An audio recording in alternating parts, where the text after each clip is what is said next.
Hi, thanks so much for tuning in to Examine Real and Raw Conversations about Porn and Purity.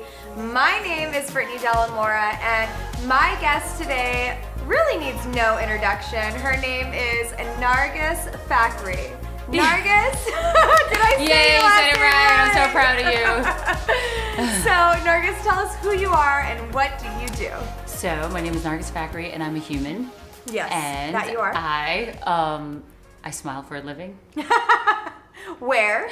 I am a Bollywood actress, Yes. or I should say I'm an international actress because I've done various films around the world, and that's about it.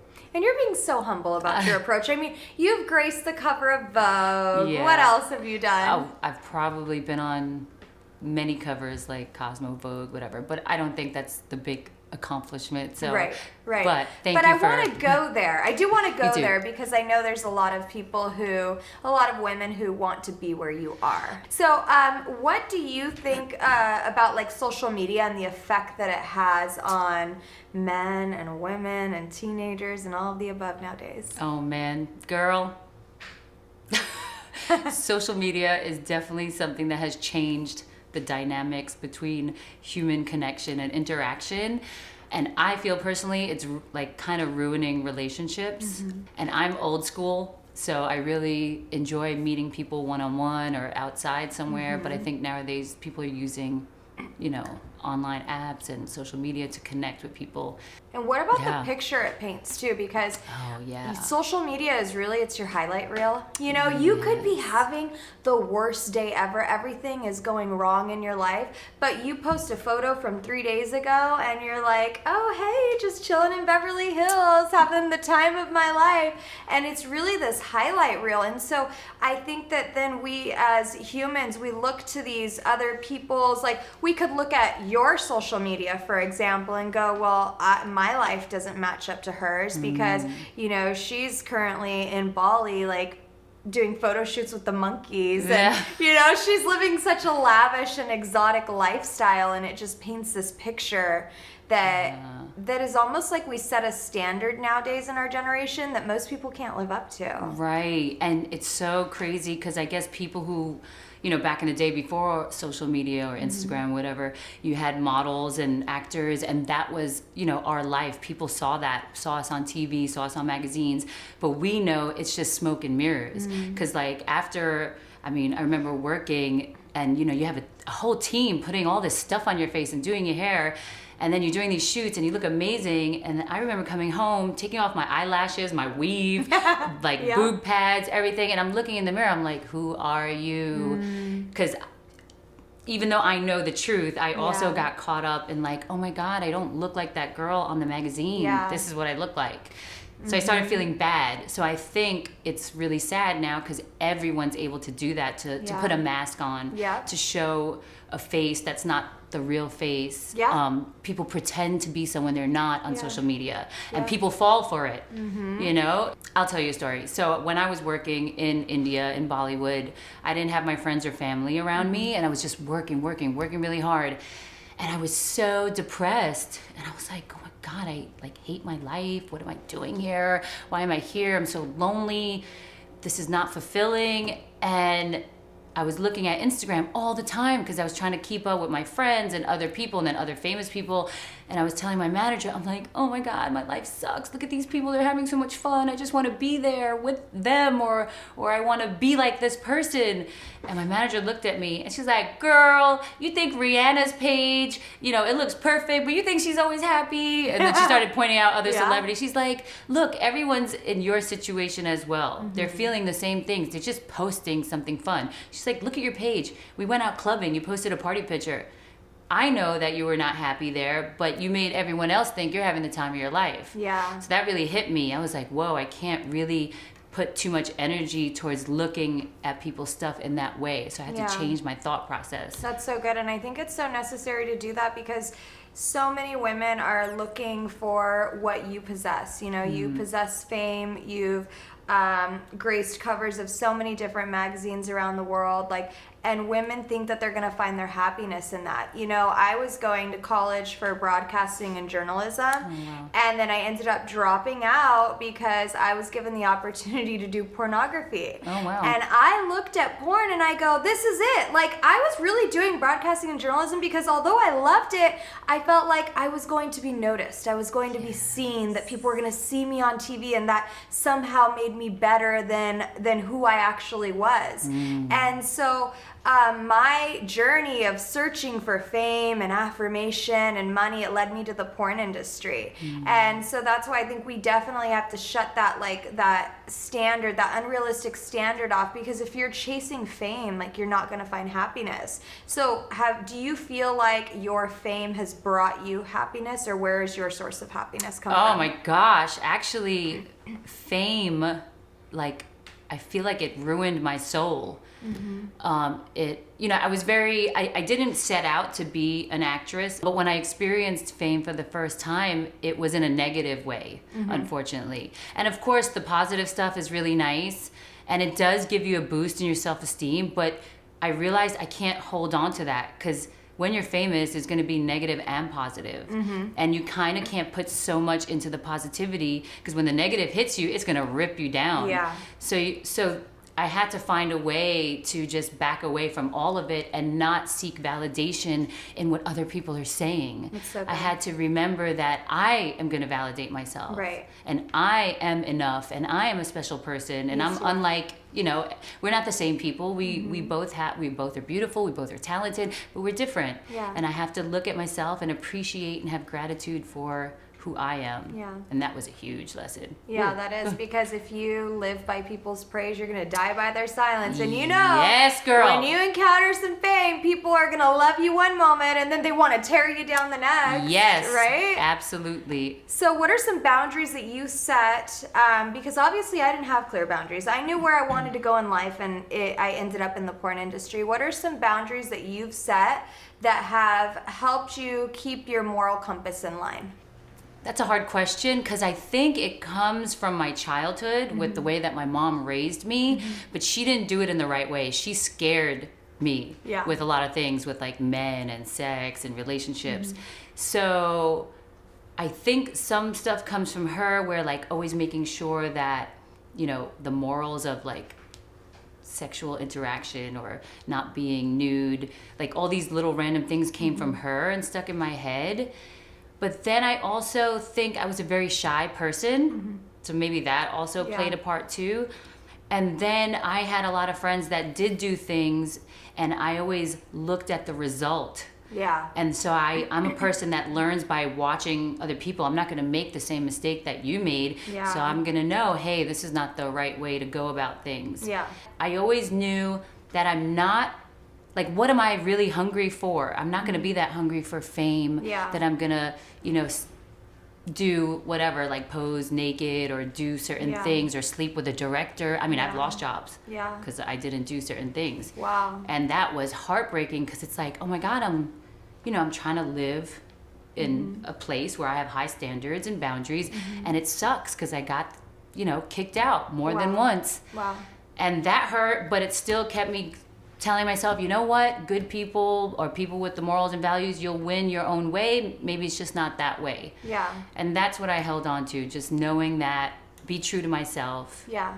And don't let anyone try to convince me for anything else. Yeah. And that there's nothing that's worth more than my morals and values. Right. So. And I love that you were able to say no, and that you were willing to lose work, because we've heard a lot of, over the last couple of years, like the Me Too movement, with so many women coming out and saying that they lost jobs because, or that they didn't lose jobs, but that they were forced to sleep with specific directors or producers or whatever it may be, just so that they could get work. And so that's something that you've experienced, but you were able to say no to. No. So why were you able to say no versus maybe another woman just saying, you know what, I'm just going to do it? I think that I didn't put so much value into my job, into wanting that. Yeah. And for me, I got for me, the work was creative and fun, and of course it helped me take care of me and my family. Right. So that was the most important thing, not being famous, not being seen. But with that said, I always knew that I would get other jobs. Yeah. You know, like if it's not with this big person, that's fine. Maybe it'll be with another person, but they'll be decent, good human being. And let me tell you, girl, I pray to God every day. Yes. Yes. And I pray to God, I always say, God, please lead me on the right path and only put me with good people with good intentions in their heart. And somehow I've always been saved. Yes. So if I lost that job, I said, okay, you saved me. It was not meant to be. I'm good. Let's see what's next. Yes. So that's another thing. I don't like talking about that because like, I'm not like so religious, but I do have that like it's like it's my secret. Yeah. And it's very personal to me, and I think I talk to God a lot. And I think for a lot of people that don't know, who maybe just know you from social media, they know you from Instagram, like I think something that most people wouldn't know about you is that you are such a humble person, that you have so much love in your heart. And I truly do believe that's a huge reason why your career has been so blessed, is because of your relationship with God, because of your prayers, because of your humble heart, because you're not out to like get anybody, you're not out to make your name famous. You really have good intentions with your motives and with your career, and I love and appreciate that about you so much. Thank you. And I try to tell that to people, because I'm like, if you want something, just ask and you'll receive. But there's one condition: make sure your heart's clean. That's good. And if I talk about my story, yes, I worked so hard, but I also have been blessed with the opportunity falling into my lap. But my deepest desire and intention was like, all I want to do in life is take care of my mom, my sister, help other people the way I can, and travel and see the world. And let me tell you, God just kept throwing all these gifts to me. So. And he's not done with you. Oh my gosh, I'm scared a little bit. I got anxiety. Coming. What else? Speak it out. Where's one place that you haven't been that you want to go? Oh my gosh, I have not. I've traveled the world except for Latin America. Okay. I'm dying to go to like Argentina and Brazil and Chile. All right. Yeah. We're going to be able to rewind this interview a year or two Oh my from gosh. now, And you're going to be doing a whole tour there. I love it. Yes. When I was in the adult film industry, it went really it actually went hand in hand with Hollywood. I met a lot of, rock stars and actors and rappers and football players, just everybody, you start to meet a lot of these people because like the Hollywood theme is kind of like that sex, drugs, and rock and roll. And a lot of people really live up to that sex, drugs, and rock and roll. They hire escorts and so forth. Why do you think that is so big in the Hollywood industry? I think it's just people with power that I realized. And a lot of people misuse their power. And a lot of people that gain that power and fame and money, they haven't healed their souls. So they have like something going on, like this empty void that they need to fill. That's what I think. I could be wrong. I'm nobody. Who am I? I smile for a living. Don't listen to me, guys. I just smile. But I've had so much experience in my life, and I do a lot of self-reflection because, I'm not perfect in other ways. And I'm just trying to understand myself and other people. So I guess that would be the void. And then where there's demand, there's supply. So that's when porn and prostitution goes hand in hand. So I think too, just like you said, the power and the money, and like when you possess that, you can do whatever you want, right? Yes, girl. So you have the money, and now you have the power. Like I remember thinking like, a lot of porn stars are in that like, oh my God, I get to meet so and so. You're like a groupie. So there's the power, and then they have the money, and so it just kind of like the industries just collide. And they really do. They go hand in hand. So I think you nailed it with the money, the power, and an obvious void in people's hearts. And it's not to like categorize all of Hollywood. Of course, in any and every industry, there's people who have good moral compasses. There's people who love the Lord. There's people then who just happen to stumble in this industry, and they're just way off. And so it's with any industry. It's true. Not just Hollywood. And of course, there's a lot of naive people who haven't lived life yet or experienced things, so they don't know. That was me. Yeah, I was 18 years old. Girl, that's so young. And like, even for me, not with that, but there's other things in my life that I was a little naive to, and then you know, get yourself into a situation, you're like, oh, wait a minute, that was not right. Yeah, but then we hopefully live and you learn. Yeah, Yes. exactly. Yes. So have you ever been asked to do something that went against your conviction? I was really happy to work in Bollywood because they don't do like sex scenes. Yeah. So that made me so happy because I'm like, I am so not into getting naked in front of a camera. Like I can't do it. And like to be overly sexual or in a passionate scene would be very difficult for me because even though it's acting and that's what you're supposed to do, I just had reservations about that. So I was happy about that. Definitely in modeling, you know, they you know, with models, you're just this mannequin, so there are times that they ask you to do topless shots or to be like super naked in an ad, but I was never like comfortable with stuff like that. So did you turn those? Yeah, it turned what, like, I would say no, sorry, I can't do it, or of course you ask what are they looking for, and if they are looking for something, you know, that I'm not comfortable with, I'm like, okay, I'm not gonna do it. When I was modeling, there was like this college edition Playboy magazine thing, and my agent had said, you know, they're asking for girls and they've chosen to see you if you would want to do something like that. And of course, like, I was like, oh wow, Playboy's so huge, and then the money was so much. Yeah. I was like, dang, that's a lot of money. But then I was like, no. I said, no thanks, I'm good. Yeah. I love that though, because Yeah. you know what?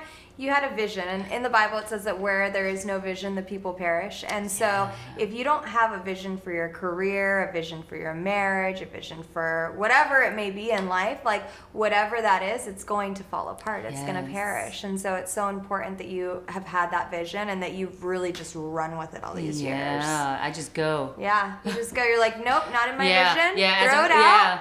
That Like doesn't fit the vision.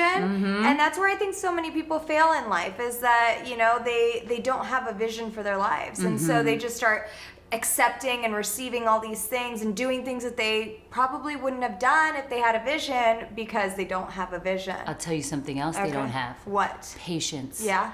And in this world today with social media and dating apps and all that, it's a instant gratification world. Yes. And people don't understand, like, where I am today started when I was 10. Yeah. I used to save my pennies. I used to put bottles in the machines and save the money. Yeah. I didn't buy new shoes. I put tape on my shoes because I knew that I was getting out of these projects. Yeah. So I was like, I don't know how I'm gonna do it, but I'm doing it. And I always, as a kid, just took those steps. Yeah. And if I didn't do that, I would not be here with you telling this story. Exactly. Yeah. Another thing I look at, which I just think about this all the time because I have a sibling who we are night and day, grew up in the same household, but we made different life choices. Yeah. So it's the choice that you have. So say you went towards porn because they offered so much money and excitement.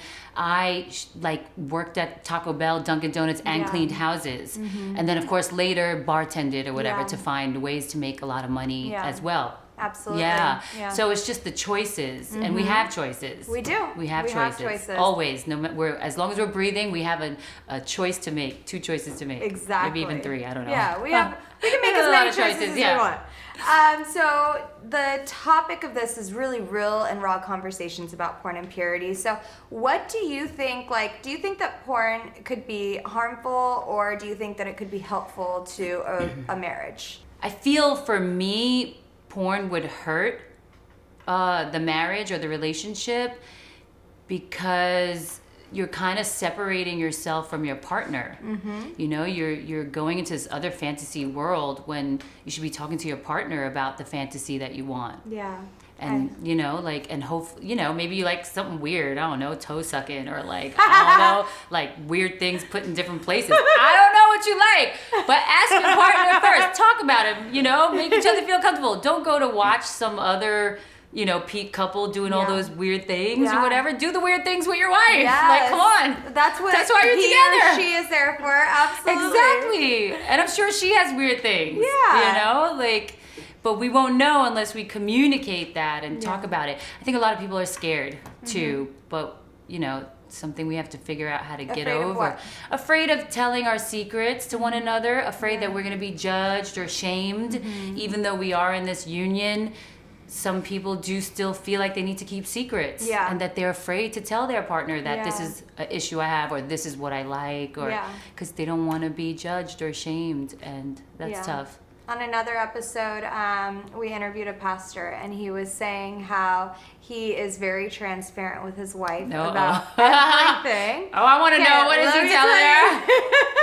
He said that he even goes to the extent of exposing just his simple thought. So if it's like, I'm attracted to this person, he'll open up to her so that they can keep each other accountable. You know, because obviously in life, like, it's about like, you want to protect your marriage, and there's times when, you know, you might find somebody else attractive. And so to be open and to be honest with your partner about that. And obviously I was telling him, like, you have a strong wife, because it takes a lot of strength to be able to hear that and not get offended. You know Oh my what gosh, I think I'd get offended. I know. I would get offended I know. at this moment in my I life. could Yeah, my heart possibly. would hurt. I Yeah. could possibly. I mean, it might sting a little bit. Yes, you know? yes. But it's a natural. I mean, you see people, and you're like, you Yeah. know, you're in a relationship, you're in a marriage. You're like, oh, that person's a little, you know, they're cute. So just to expose that, so that there's just this hedge of protection. Yes, on their I like marriage. that. Yeah. That real honesty. That's like, that's hard for a lot of people. What would you now, your current self, what would you say to 20-year-old Nargis?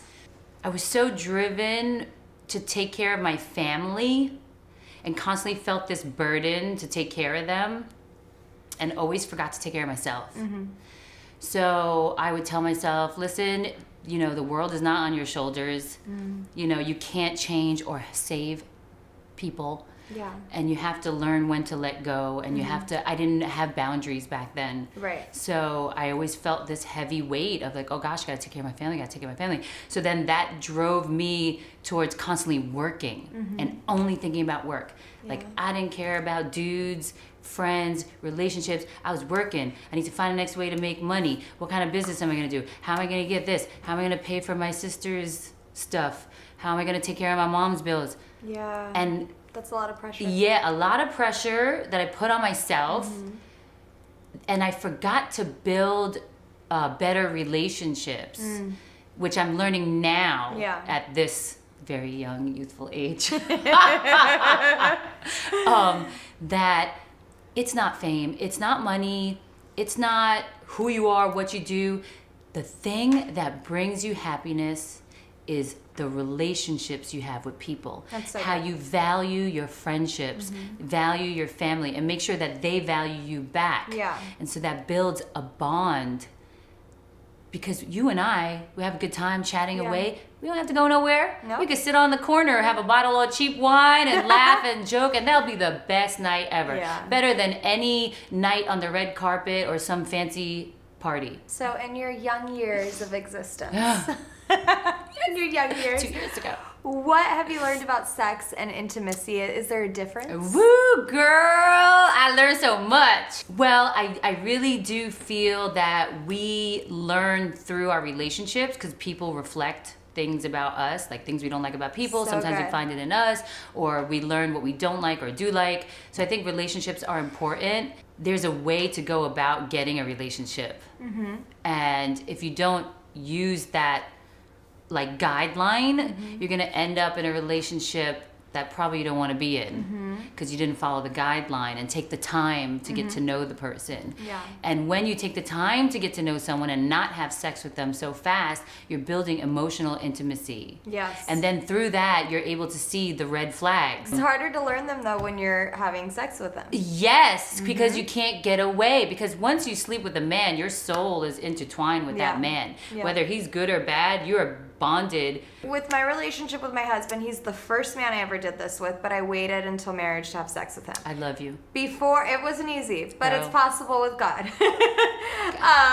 But before him, I was intimate with all of my exes, and there were times, like, I always call it the 3-year mark, because in both of my long-term relationships before my husband, it was like, well, it's the 1-year mark, sorry. So at about a year to a year and a half, I knew this person is no good for me. But for some reason, I stayed with both of them for an extra year and a half. And I'm like, what are you doing to yourself? But it's because you start to reason and you start to justify, Rationalize, right? yes. But if you're not having sex with that person, it's like, it's a little bit easier to just cut them off. Yes. You know what I mean? And Absolutely. it's like with my husband, I got to know his mind, I got to know his heart, and I was able to fall in love with him for who he is because we didn't bring like that sexual intimacy into our relationship. We wanted it, Yes. but we wanted to honor God, we wanted to wait, and we wanted to have that kind of a testimony that we could share with people, because honestly, I'm so glad that I waited with him, because with my 2 exes, girl,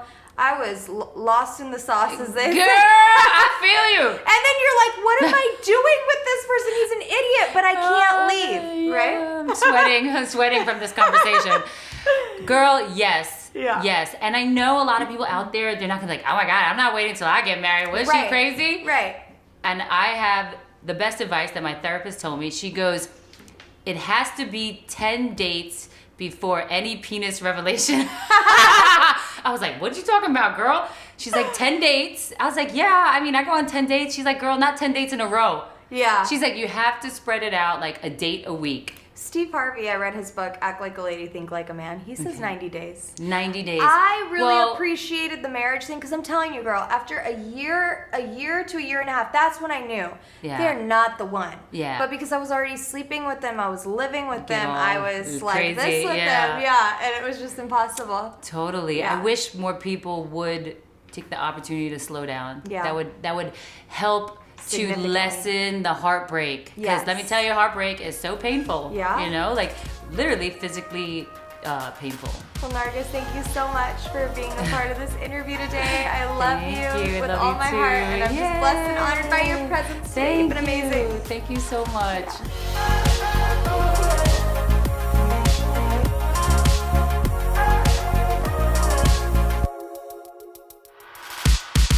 My name is Brittany. I used to be an adult star. I met Rachel several times at the Exotica conventions. She would know me as Jenna Presley. I would stop by at the XXX church booth to see her. She is so beautiful, and I absolutely love and adore her. I want to give her the most amazing praise report. Thank you, Jesus. I found him. I'm home. I want to thank her for all of her kind words and loving spirit. I don't know if she realizes how she impacted me or not, but her being so kind and non-judgmental always felt so good. I have finally encountered the unconditional love of God, and I will never go back. Thank you for your time. Sincerely, Brittany. The XXX Church has been a huge part of introducing Jesus to my life, and once I left the industry, they also helped me to not go back into the industry. Their support has truly helped radically change my life. They've also, over the last 20 years, helped hundreds of thousands of people get set free from their addiction to pornography. And so today, I'm asking for your help. Visit xxxchurch.com/donate to give today, to be a part of what God is going to do over the next 20 years in this ministry. I love you, God bless you, and thank you for your generosity.